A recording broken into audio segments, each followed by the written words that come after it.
Mi abuelo no era de los que inventaban cosas para asustar niños. De hecho, casi nunca hablaba del pasado. Era un hombre seco, de esos que se levantan antes del amanecer y no desperdician palabras. Por eso recuerdo perfectamente la noche en que decidió contarme aquello.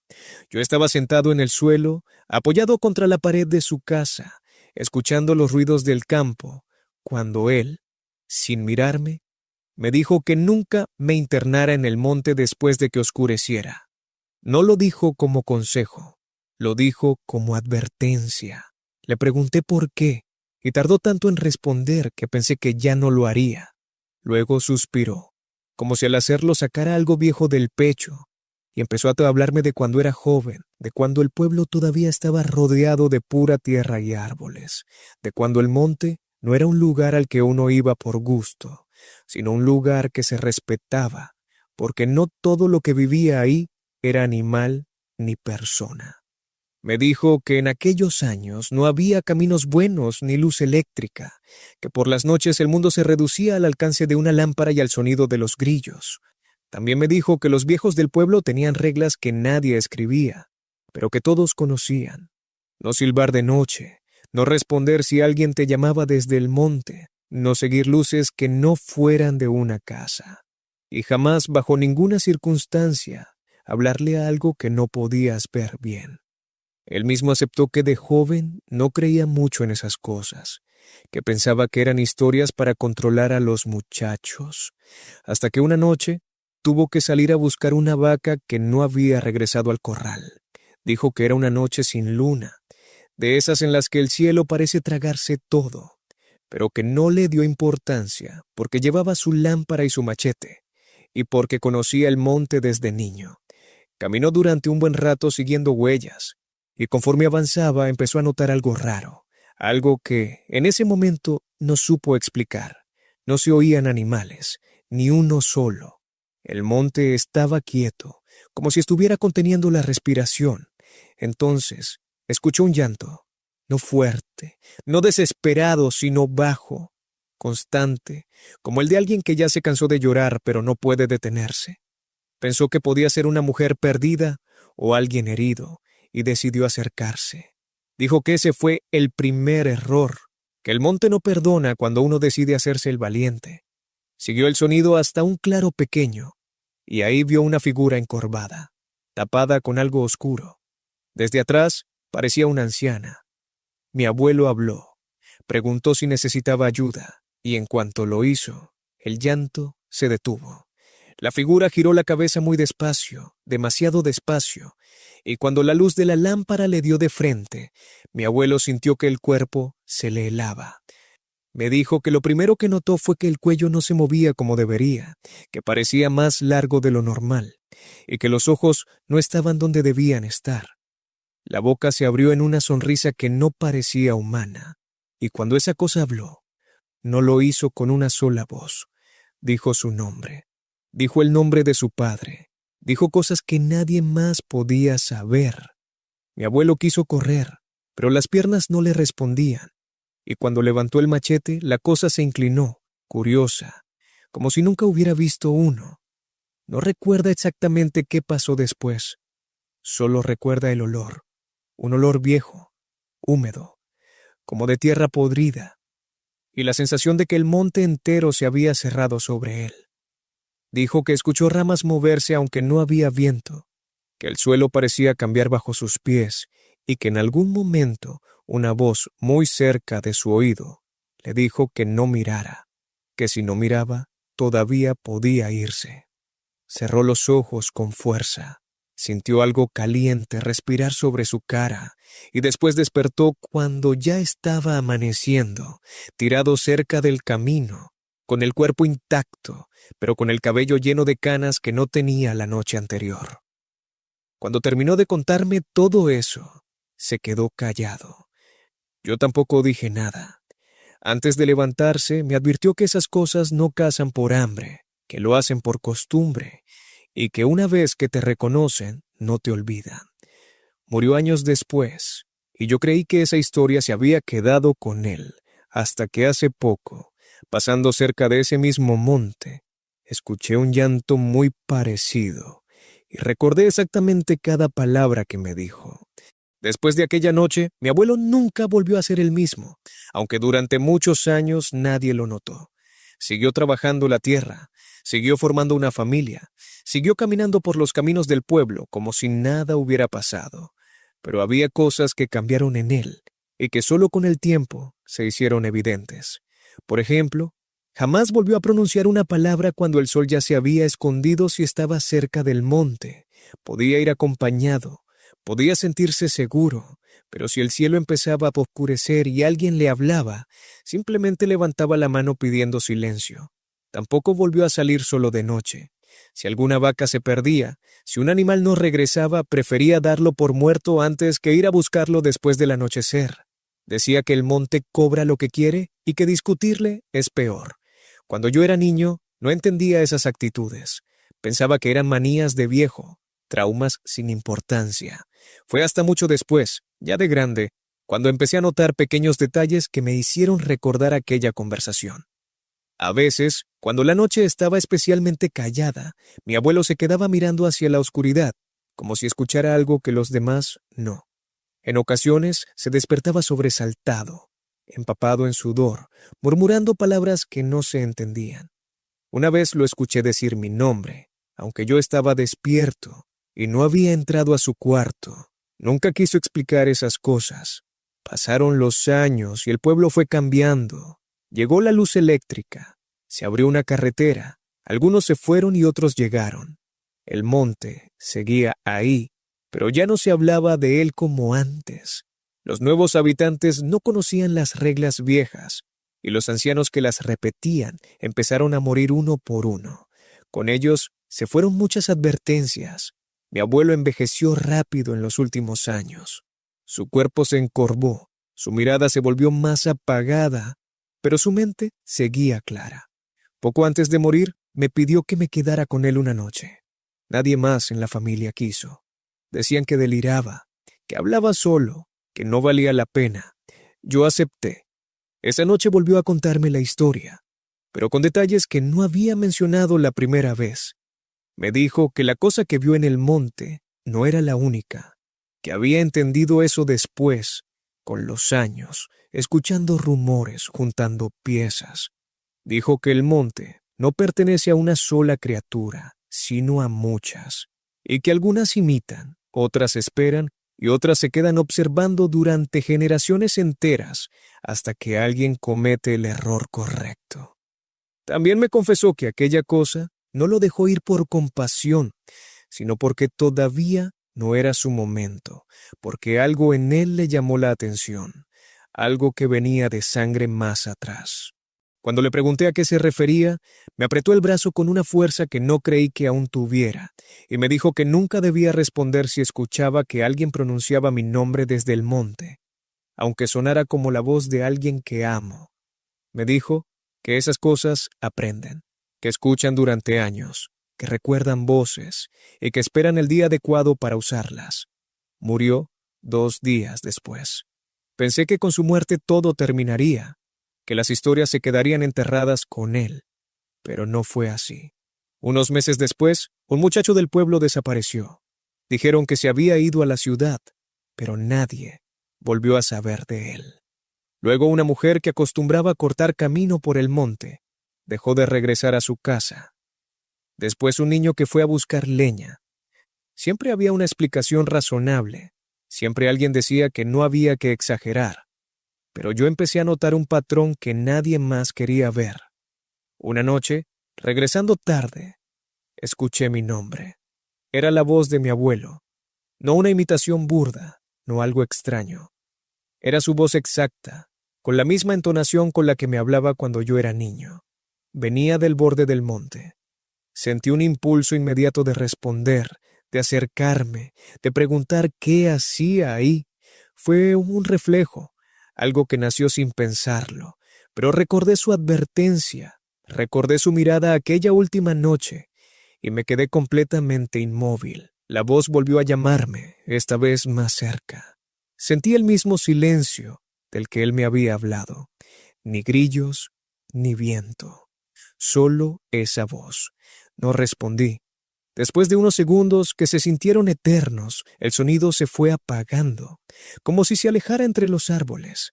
Me quedé ahí mucho tiempo, sin moverme, hasta que el amanecer empezó a aclarar el cielo. Desde entonces sé que mi abuelo no me contó esa historia para asustarme. Me la contó porque sabía que tarde o temprano me tocaría a mí escuchar ese llamado. Y ahora entiendo algo que antes no. Esas cosas no se conforman con asustar a una persona una sola vez. Se quedan, esperan, aprenden los nombres de tus muertos. Y cuando creen que ya olvidaste, cuando piensan que el tiempo te hizo bajar la guardia, regresan. Por eso, hoy, yo repito lo mismo que mi abuelo me dijo aquella noche, esperando que quien escuche entienda que no es una leyenda, que no es un cuento.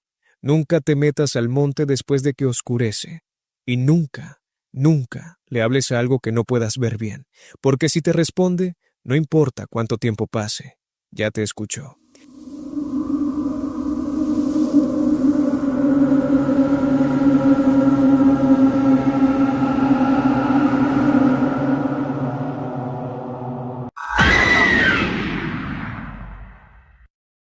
Mi abuela siempre decía que hay recuerdos que no se cuentan porque no quieren ser contados, que se quedan dentro como animales dormidos, y que si uno los despierta antes de tiempo, empiezan a moverse otra vez. Yo crecí escuchándola decir eso sin entenderlo, pensando que era una forma poética de hablar del pasado, hasta la noche en que me pidió que me quedara con ella, porque no quería dormir sola. Afuera, el viento bajaba de la montaña con una fuerza extraña, haciendo crujir las ventanas como si alguien intentara abrirlas desde fuera, y la neblina se colaba por cada rendija de la casa, dándole a todo un olor húmedo, antiguo. Cuando me senté junto a su cama, vi que tenía los ojos abiertos, muy abiertos, mirando el techo, y supe que no iba a ser una noche normal. Sin mirarme, me dijo que lo que iba a contarme no era una historia para asustar, ni una leyenda de pueblo, sino algo que había vivido cuando era joven y que había pasado toda su vida tratando de olvidar. Me advirtió que no la interrumpiera, que no hiciera preguntas hasta el final, porque hay cosas que, cuando se dicen en voz alta, parecen escuchar. Yo asentí, aunque sentí un escalofrío recorrerme la espalda. Entonces empezó a hablarme de su infancia en aquel pueblo andino, uno de esos lugares que parecen detenidos en el tiempo, rodeados de montañas tan altas que el sol tarda en llegar por las mañanas y se va demasiado pronto por las tardes.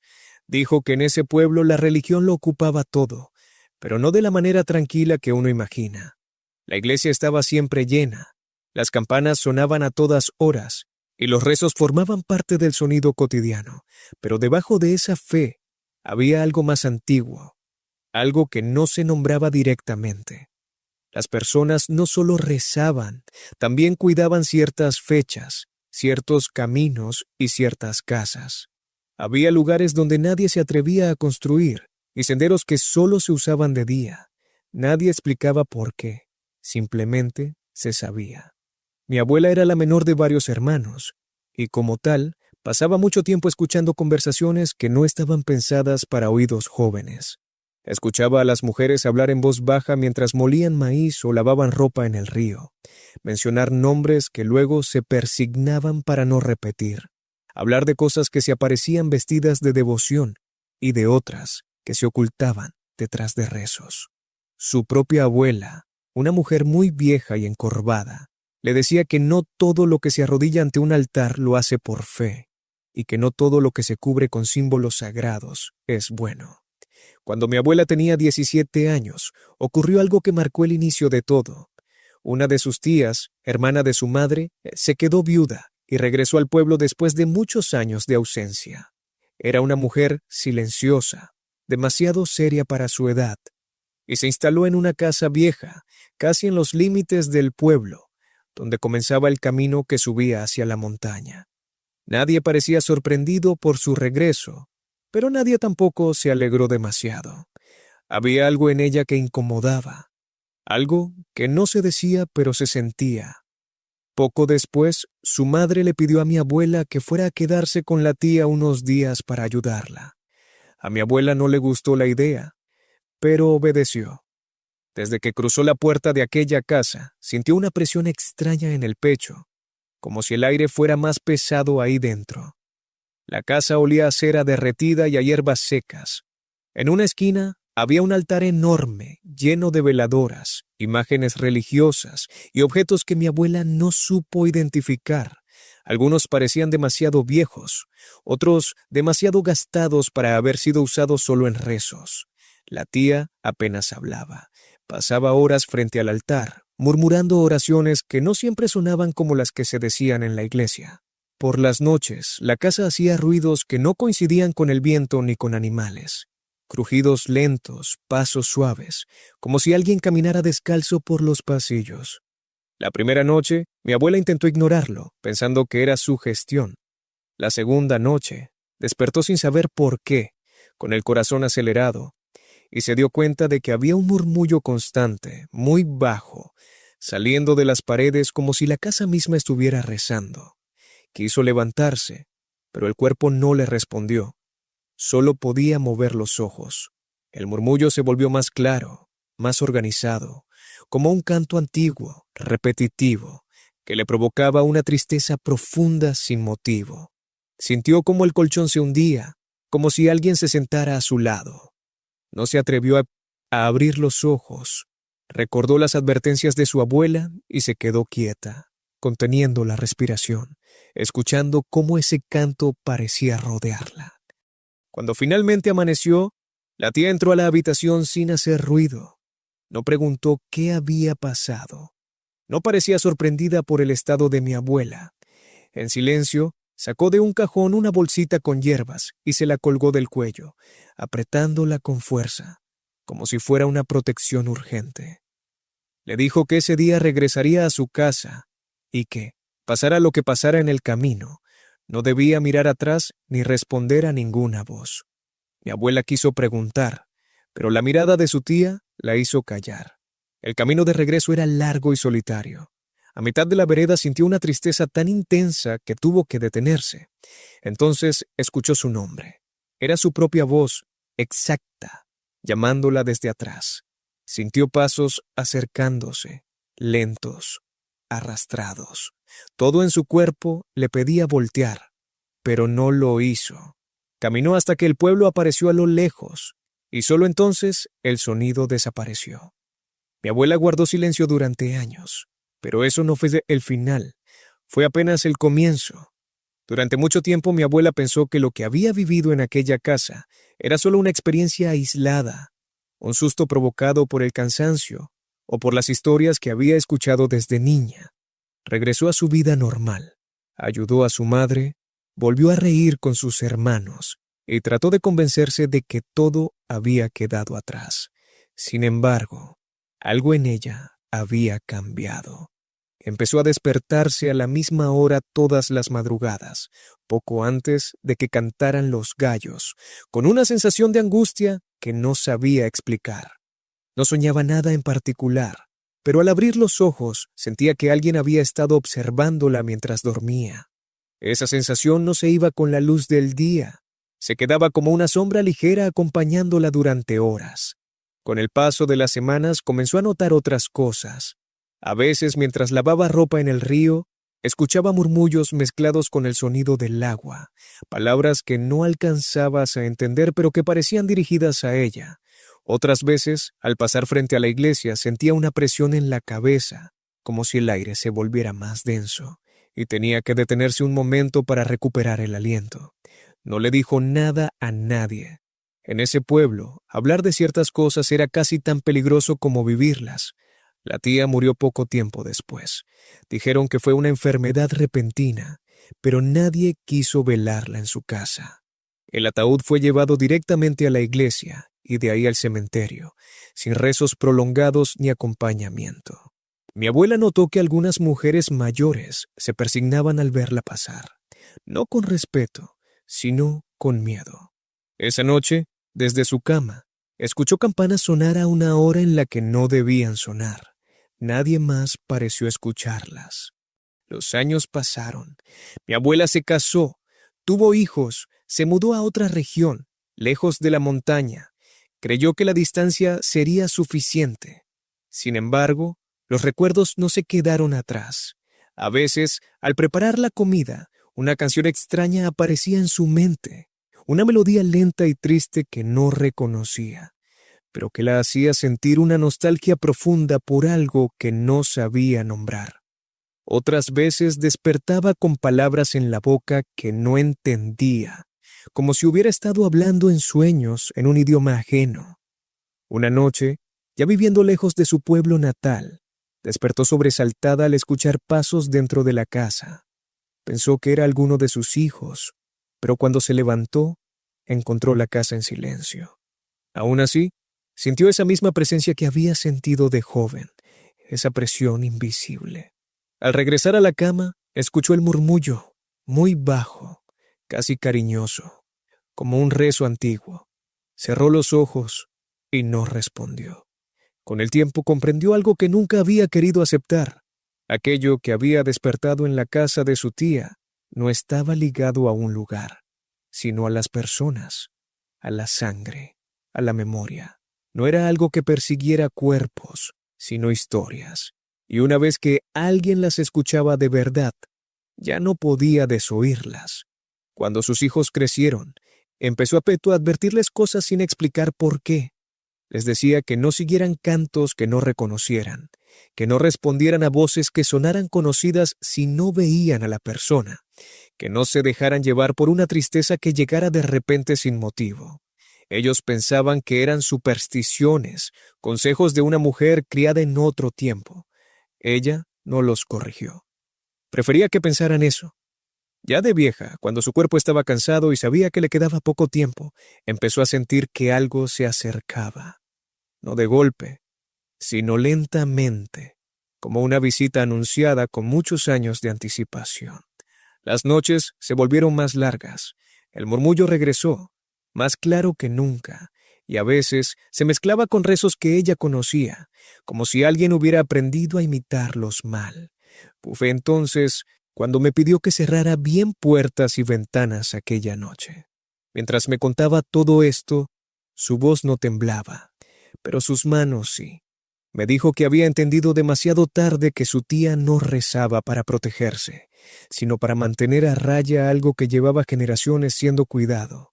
No era una criatura que atacara con violencia, sino con persistencia. Se alimentaba de la devoción mal entendida, de la fe mezclada con miedo, de las personas que se quedaban escuchando cuando debían apartarse. Antes de quedarse dormida, me miró y me dijo que yo debía saberlo, porque esas cosas no mueren, solo cambian de forma y de nombre, y porque a veces regresan no para llevarse a alguien, sino para asegurarse de que no las han olvidado. Murió pocos días después. Yo quise pensar que todo había terminado ahí, pero hubo una madrugada, mucho tiempo después, en la que desperté con una tristeza que no era mía y una canción en la cabeza que jamás aprendí. Desde entonces, cuando eso ocurre, cierro los ojos, no escucho y espero a que pase, recordando las palabras de mi abuela. Hay cosas que no atacan con miedo, sino con nostalgia, y si uno se queda escuchando demasiado tiempo, termina siguiéndolas sin darse cuenta. Después de su muerte, la casa quedó en silencio, un silencio distinto al de otras casas donde alguien ha fallecido. No era vacío, era atento, como si algo se hubiera quedado esperando. Durante semanas evité pensar en lo que me había contado, convencido de que escucharla había sido solo parte del duelo, una forma de darle sentido a su miedo. Pero el cuerpo recuerda cosas que la mente intenta negar, y el mío empezó a reaccionar antes de que yo pudiera explicarlo. Algunas noches despertaba con el mismo murmullo que ella describió, muy bajo, casi amable, como una oración susurrada en otra habitación. No venía de un punto específico, no era detrás de una pared ni desde el pasillo. Era como si estuviera dentro del aire. La primera vez me levanté a revisar la casa. Encendí luces, abrí puertas. No había nada. Aún así, la sensación de compañía no se iba. Con el tiempo entendí que no debía buscar un origen. Eso era parte del error. Mi abuela nunca intentó enfrentar aquello ni entenderlo del todo. Solo aprendió a convivir con la distancia, a no escuchar más de lo necesario. Yo estaba rompiendo esa regla. Una madrugada, el murmullo se convirtió en canto, la misma melodía triste que ella mencionó. No fuerte, no invasiva, solo presente. Sentí una nostalgia profunda, un deseo inexplicable de recordar algo que no sabía qué era. Pensé en mi abuela, en su voz, en la montaña que nunca conocí. Por un momento estuve a punto de seguir ese sentimiento, de dejarme llevar por él. Fue entonces cuando recordé su advertencia final, dicha casi en un suspiro: no todo lo que parece un recuerdo lo es, y no todo lo que suena familiar viene de alguien que te ama. Me senté en la cama, cerré los ojos y no escuché, no recé, no respondí. Dejé que pasara. El canto se fue apagando poco a poco, como si se alejara o se cansara. El aire volvió a sentirse normal. Desde entonces ocurre de vez en cuando, pero cada vez dura menos. Creo que eso es lo único que puede hacerse: resistir sin confrontar, recordar sin seguir, escuchar solo lo justo para saber cuándo callar. Ahora entiendo por qué mi abuela esperó tantos años para contarme todo. No lo hizo para liberarse, ni para asustarme. Lo hizo porque sabía que esas cosas se heredan no solo en la sangre, sino en las historias, y que alguien tenía que saber cuándo guardar silencio. Por eso escribo esto ahora, no como advertencia exagerada ni como leyenda, sino como una repetición necesaria. Si alguna vez sientes una tristeza que no es tuya, si escuchas una canción que no recuerdas haber aprendido, si una voz antigua te habla con palabras que parecen rezos, no intentes entenderla, no la sigas, no la completes. Hay presencias que no buscan cuerpos, sino atención, y una vez que se la das, nunca vuelven a irse del todo. Eso fue lo último que aprendí de mi abuela. Y créeme, hay enseñanzas que solo se transmiten cuando ya es demasiado tarde para olvidarlas.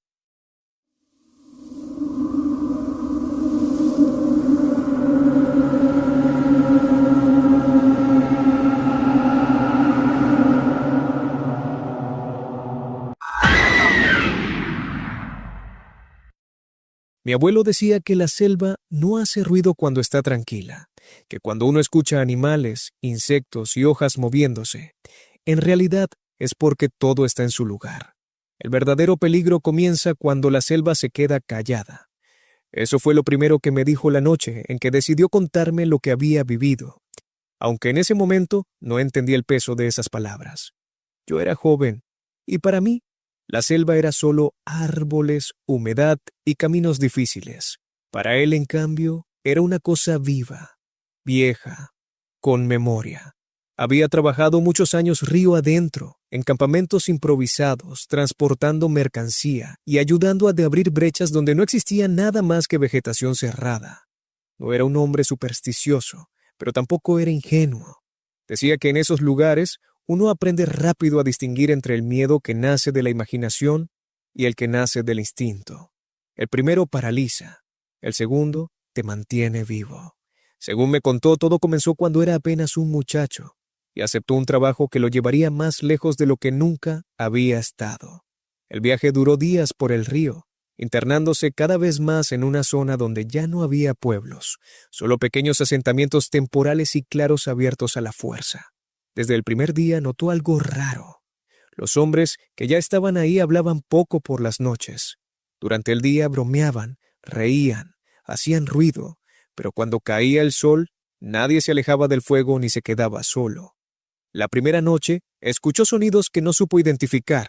No eran animales conocidos, ni gritos claros, ni tampoco simples ruidos del monte. Eran golpes secos, a intervalos irregulares, como si algo grande se desplazara con cuidado, midiendo cada paso. Preguntó qué era, y uno de los hombres mayores le dijo que no preguntara eso otra vez. Le explicó que en la selva no todo se nombra, porque hay cosas que cuando escuchan su nombre se acercan. Mi abuelo pensó que exageraban. Como casi todos los recién llegados, creyó que eran historias para asustar a los nuevos. Sin embargo, empezó a notar detalles que no encajaban. Herramientas que cambiaban de lugar durante la noche, huellas alrededor del campamento que no correspondían a ningún animal, y sobre todo, la sensación constante de ser observado, no de frente, sino desde los lados. desde atrás, desde lugares que el ojo no alcanzaba a cubrir. Una tarde, mientras regresaban de una jornada larga, uno de los hombres no volvió. No hubo gritos, ni ruidos de pelea, ni señales claras. Simplemente dejó de estar. Lo buscaron durante horas, pero la selva parecía de haber borrado cualquier rastro. Al final, el capataz dijo que no valía la pena seguir. Nadie discutió. Esa noche, el silencio fue absoluto. Ni insectos, ni ranas, nada. Fue entonces cuando mi abuelo escuchó su primer llamado. No era una voz fuerte ni amenazante. Era baja, casi respetuosa, pronunciando su nombre con cuidado, como si quien lo dijera no estuviera acostumbrado al hablar. Venía desde la oscuridad, más allá del alcance del fuego. Él se levantó sin pensar, convencido de que alguien necesitaba ayuda. Dio un paso, luego otro, hasta que una mano lo sujetó con fuerza del brazo. Uno de los hombres mayores lo miraba con los ojos muy abiertos, negando con la cabeza. No dijo una palabra, solo lo obligó a sentarse y no soltar la mirada del fuego. La voz volvió a escucharse, un poco más cerca. Decía su nombre con una entonación distinta, como si estuviera aprendiendo a usarlo. Nadie se movió, nadie respondió. Después de un rato, el sonido desapareció, y poco a poco los ruidos normales de la selva regresaron, como si alguien hubiera levantado una orden invisible.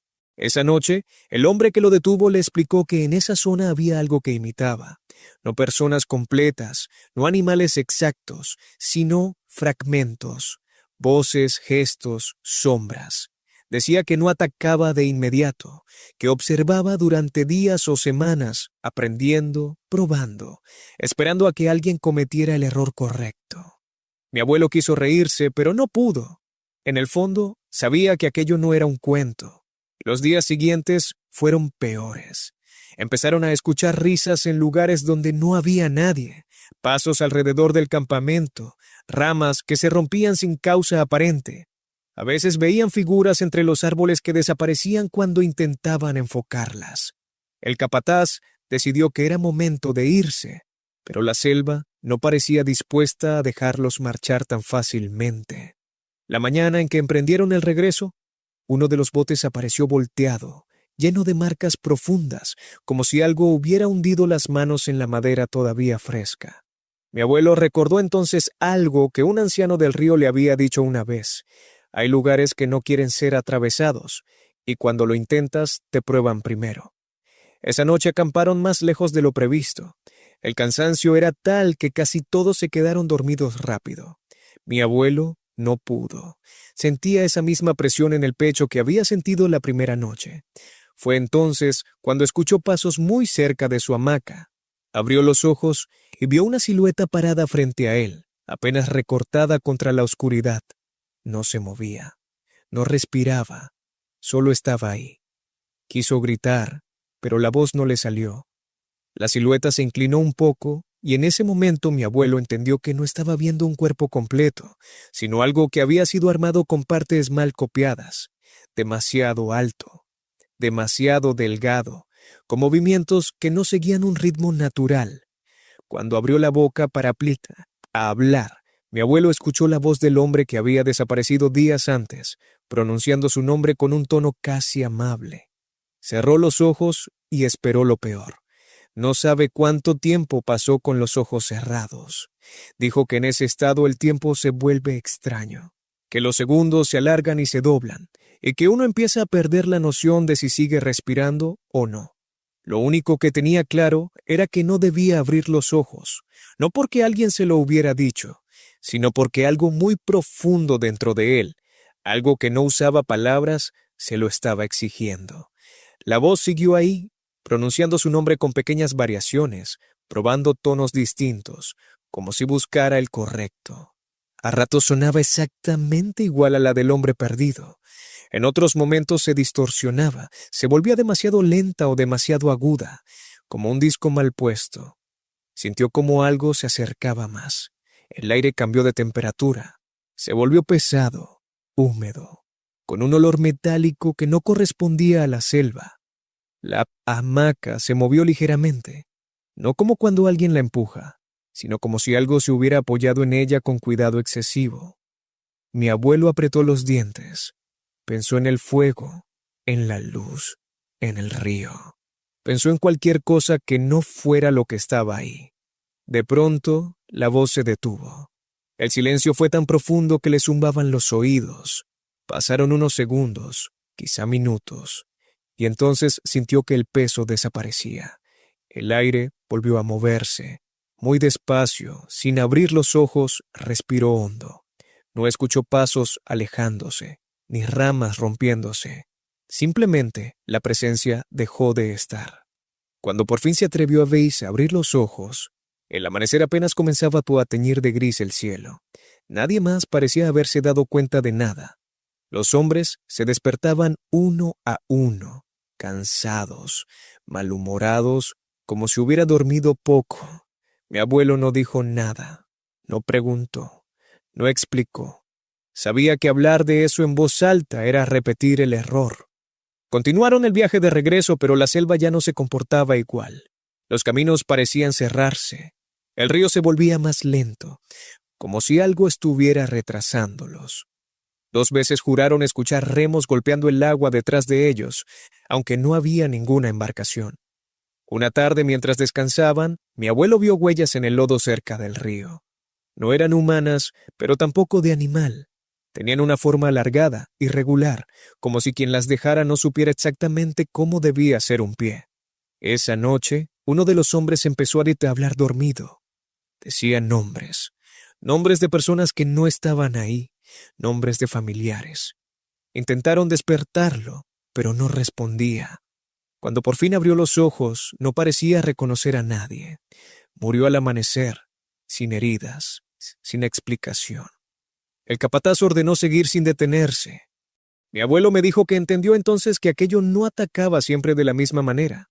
A algunos los llamaba, a otros los observaba hasta que se rompían solos. No tenía prisa. La selva le daba tiempo.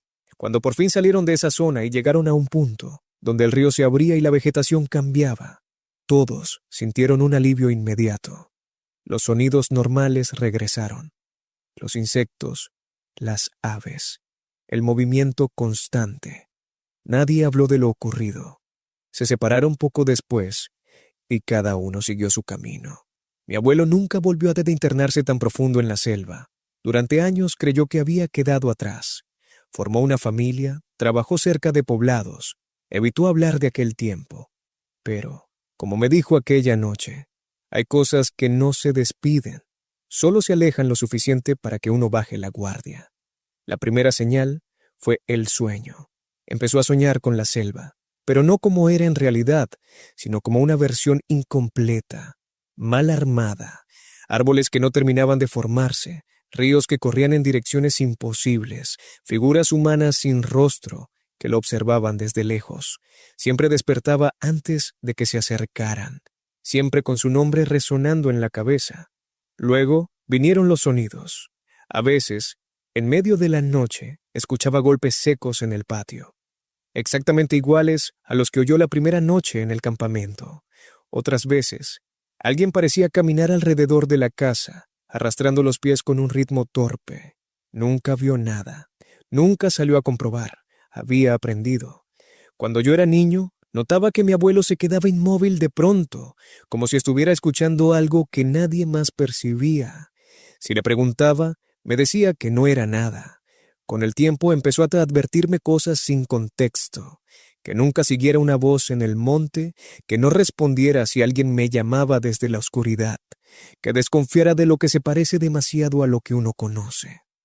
La noche que me contó todo esto, su voz era tranquila, pero sus ojos no. Me dijo que aquello que había encontrado en la selva no tenía forma fija, que se construía a partir de lo que observaba, que imitaba sin entender, que quizá no era una sola cosa, sino muchas, o una que se fragmentaba. No lo sabía. Lo único que tenía claro era que seguía ahí, y que mientras alguien la recordara, mientras alguien escuchara, tenía un lugar por donde volver a asomarse. Antes de irse a dormir, me hizo prometer algo. Me pidió que si alguna vez escuchaba su voz después de que él muriera, no respondiera. No importaba lo clara que sonara. no importaba lo real que pareciera. Me dijo que eso no sería él. Murió años después, en su cama, sin haber vuelto jamás a la selva profunda. Yo cumplí mi promesa durante mucho tiempo, hasta una noche, ya adulto, en la que acampé cerca de un río, no tan lejos de donde él había trabajado de joven. La selva estaba tranquila, demasiado tranquila.